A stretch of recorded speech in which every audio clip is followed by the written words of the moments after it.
इसका जिम्मेदार आप है, होम मिनिस्टर है। पैलेट्स का यूज करके उनको मार रहे हैं, किसका आंख गया, किसका कान गया, किसका हाथ गया।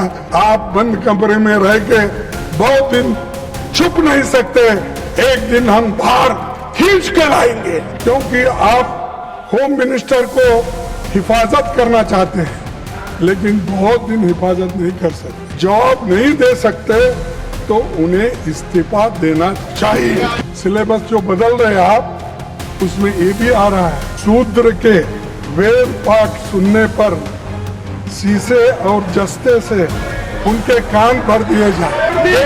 अक्षर का उच्चारण करने पर उसकी जीभ काट ली जाए।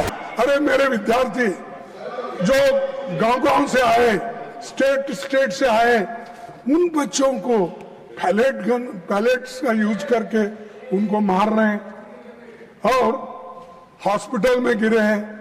किसका आंख गया, किसका कान गया, किसका हाथ गया, किसका पैर टूटा। इसका जिम्मेदार कौन है? इसका जिम्मेदार आप है, होम मिनिस्टर है। आप बंद कमरे में रह के आप सुन रहे होंगे मेरी बात, लेकिन आप बंद कमरे में रह के बहुत दिन छुप नहीं सकते, एक दिन हम बाहर खींच के लाएंगे और जनता के सामने हम दिखाएंगे इनके लोगों में क्या है। आपके माध्यम से उनको पूछना चाहता हूं, लाठी चार्ज कराने के लिए, आंसू गैस करने के लिए, छोड़ने के लिए पैलेट गन के इस्तेमाल का आदेश किसने दिया? कौन लाठी चार्ज का आदेश दिया, आंसू गैस का दिया और पैलेट गन का इस्तेमाल करने के लिए आदेश कौन दिया?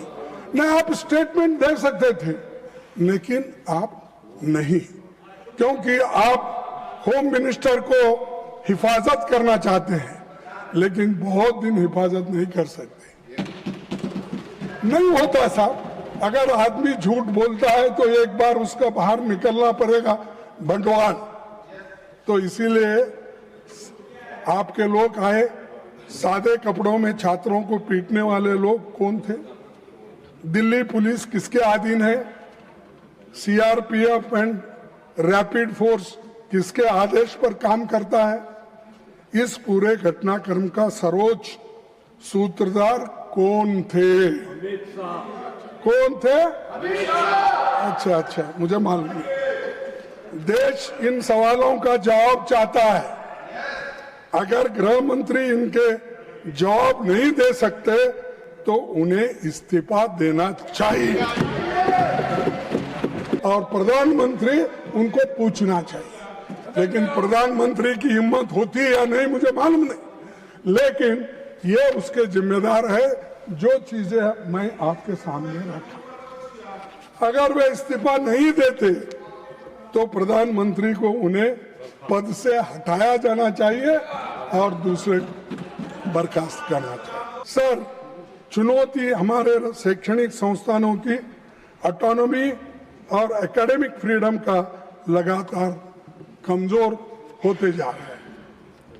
विश्वविद्यालय सिर्फ डिग्री देने की जगह नहीं होती, वे नए विचारों, साइंटिफिक टेम्पर, शोध, स्वास्थ्य, बहस के केंद्र होते। तो वे संकीर्ण सोच, अंधश्रद्धा या किसी एक विचारधारा को थोपने की जगह नहीं होती। लेकिन मोदी साहब आज आरएसएस के लोगों को मैं उसको भर्ती करके वाइस चांसलर आरएसएस पूछ के करते हैं। प्रोफेसर की भर्ती आरएसएस के लोग होना, अरे उसको पढ़ना आता है क्या नहीं, या वो एक्सपर्ट है क्या नहीं? दूसरे कौम के कोई लड़के नहीं है, कोई प्राध्यापक नहीं है, सिर्फ आरएसएस अटैच्ड लोग विश्वविद्यालय में भर्ती होते हैं। और वाइस चांसलर्स हर यूनिवर्सिटी में वो आरएसएस के लोगों को ही भरते हैं। और एक बात बता दो, आप शिक्षा में सुधार लाना चाहिए। सबको समान और न्यायपूर्ण शिक्षा देंगे। और आपका ये भी कहना है कि जो विश्वविद्यालय है उसमें अच्छे अच्छे टीचर्स डालना है, अच्छे वाइस चांसलर आना है, लेकिन उसमें ये भी आ रहा है, सिलेबस जो बदल रहे हैं आप, उसमें ये भी आ रहा है। ये क्या है? शूद्र के वेद पाठ सुनने पर शीशे और जस्ते से उनके कान भर दिए जाए। वेद के अक्षर का उच्चारण करने से, सर, वेद के अक्षर का उच्चारण करने पर उसकी जीभ काट ली जाए तथा वेद मंत्र धारण करने पर उसका शरीर काट डालना चाहिए।